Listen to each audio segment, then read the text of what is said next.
say, kids, what time is it?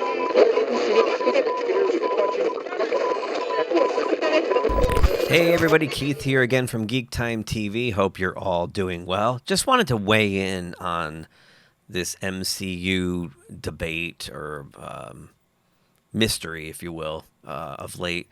And I'm going to be the first one to cop to this. I gave up on it pretty much after I saw Black Widow.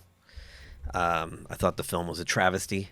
I did see the Doctor Strange sequel because I was traveling for work, and it was a night where there was nothing kind of to do, so I went and watched it, cashed in my AMC rewards for a free ticket, and within, 20 to 30 minutes wanted to leave, but I stuck it out. It was abysmal. The Disney Plus shows, I think I made it through 3 episodes of Moon Knight. I made it through 4 or 5 of WandaVision. And I didn't bother with anything else. And, so before I get into this, and I don't want to get attacked in the comments, you can attack me, that's fine, but don't say, well, you can't criticize this stuff if you haven't seen it. Because there's enough YouTubers out there covering this stuff that I've seen what I need to see to tell me that I don't need to see it. So let's I want to go through this article a little bit on MovieWeb. There's actually 2 of them here that are connected. This one's from Brevin Campbell, published back this past November. And what went wrong in Phase 4, or Phase Bore, or as Gary from Nerdrotic now calls it, Stage 4. It's been fairly clear to the majority of fans that the Marvel Cinematic Universe has had a pretty bumpy ride lately, both critically and commercially. Many have complained about Phase 4 in particular, and how the films and Disney Plus series therein haven't put forth the best quality since the start of this new phase. According to CinemaScore, Thor: Love and Thunder and Eternals received the lowest scores in the franchise, with one getting a B+ and the other getting a B via the direct. Even on Rotten Tomatoes, we've had our first rotten MCU film in Eternals, while Love and Thunder only managed a 66% in critical reviews. Now, that's the thing. Let's stop right there. We know the critics are shills, and the critics want to continue to get their access. They want to continue to get their little goodie bags.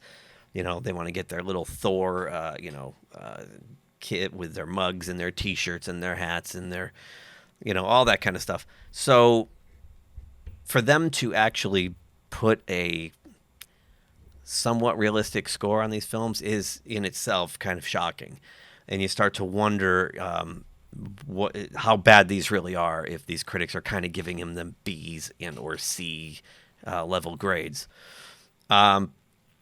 So what do you think the problem is? Well, part of the problem might be quantity over quality. Now, this has always been something. This happened to Star Trek in the 90s, the Rick Berman Star Trek shows, which even I burned. I'm a huge Trekkie. I even burned out on those. There were just too many. You had the Star Trek The Next Generation, and then concurrently, halfway through its run, you got Deep Space Nine, and then the Next Generation crew started doing feature films, and then you had Deep Space Nine running concurrently with Star Trek Voyager, and then when Voyager ended, they brought in Star Enterprise, and it got to be a little too much. There was definitely a burnout factor. I can see that happening here, definitely. I think this past year, how many series did they have on Disney Plus? 8? Like 8 of them, I think, and like 4 feature films. You had Black Panther, Doctor Strange, Black Widow, and Eternals. That's 4 movies that I can think of right off the top of my head, plus all those TV shows. And I think one of the problems is our friend Pete from our old live streams used to say, I'm not doing homework to watch these movies. They started telling you that you had to watch all these streaming shows to understand what was going to happen in the features, and that's a huge mistake too. You can't push people to try to consume this much quantity. Our lives are busy. No one can sit there and consume all this unless you pretty much have nothing else to do. This one drives me nuts, the effects of COVID-19. And while that's true, I wouldn't call it the effects of COVID-19.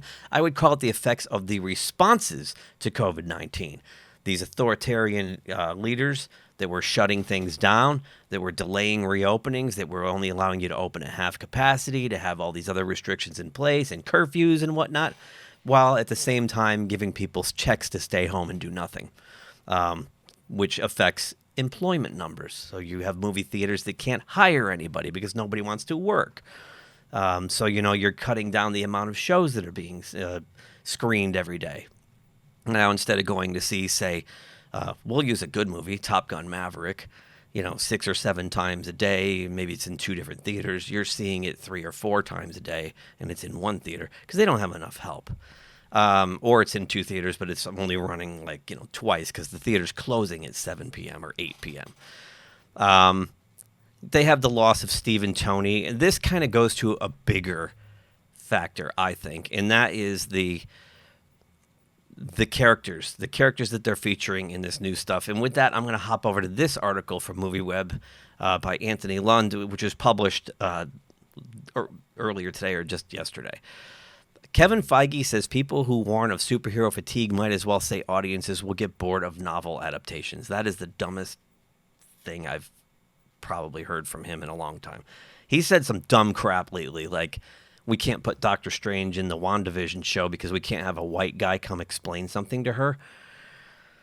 No mansplaining. So here's what he said when he was asked if his numbers, the profits are dropping and the numbers are bad on the streaming shows because of superhero fatigue. And here's what he says. I've been at Marvel Studios for 22 years now, over 22 years, and most of us here at Marvel Studios have been around a decade or longer together. And from probably my second year at Marvel, people were asking, well, how long is this going to last? Is this fad of comic book movies going to end? And I really didn't understand the question because to me it was akin to saying, after Gone with the Wind, how many more movies will be made off of novels? Do you think the audience will sour on movies being adapted from books? There's just so many things wrong with this, okay? That statement alone. There are, I don't even know what the percentage of the population might be that don't read novels or don't even read comic books, that don't realize that these movies are being adapted from some other source material. I don't think that has anything to do with anything, brother. You're just way off base. Here's the key to what the problem is in his follow-up quote.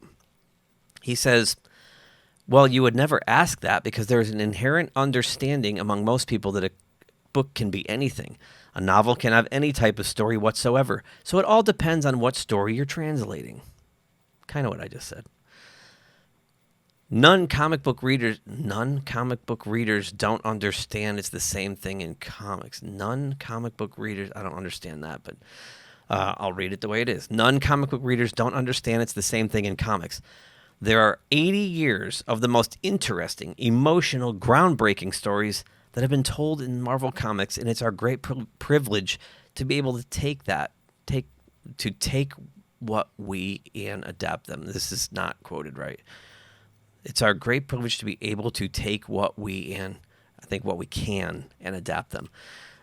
So basically what he's saying here is that they have 80 years worth of history to go back on. Classic storylines that they don't do. This has been the biggest problem. You have, just right off the top of my head, I can think of the Dark Phoenix saga from the 1980s X-Men run with Chris Claremont and John Byrne. Epic story. Epic story. And after the success of X-Men 1 and X-Men 2, they knew they had a valid franchise. Now, granted, that's not the MCU. That was Fox when they had the independent license to X-Men, and before they were purchased by Disney. But Marvel had oversight. Kevin Feige had oversight. Here's the thing. That's a trilogy right there in itself. The Dark Phoenix story could have been told in 3 movies, and it could have been pretty darn accurate. I mean, of course, when you adapt book to screen or comic book to screen, not everything translates cleanly, but you could have had a really well done trilogy arc there, I think. But instead, they butchered it not once but twice with X3 and then that horrible, I think it was called Dark Phoenix, right? The last movie that was just unwatchably bad. Instead, what they've done is they've done this. This is kind of their plan now for Phase 5, and you've got characters that nobody cares about, like Ironheart and Echo. And then, they're going to ruin Daredevil and Blade. Let's just face it.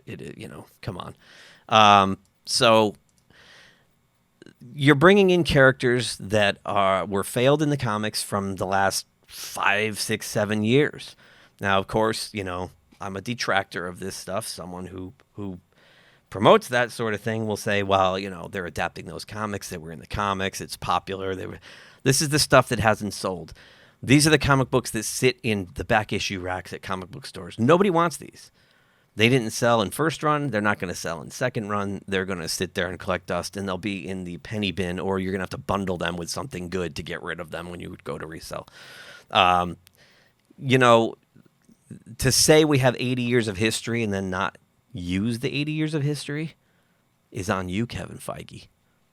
That's on you and everyone you hire to write these films.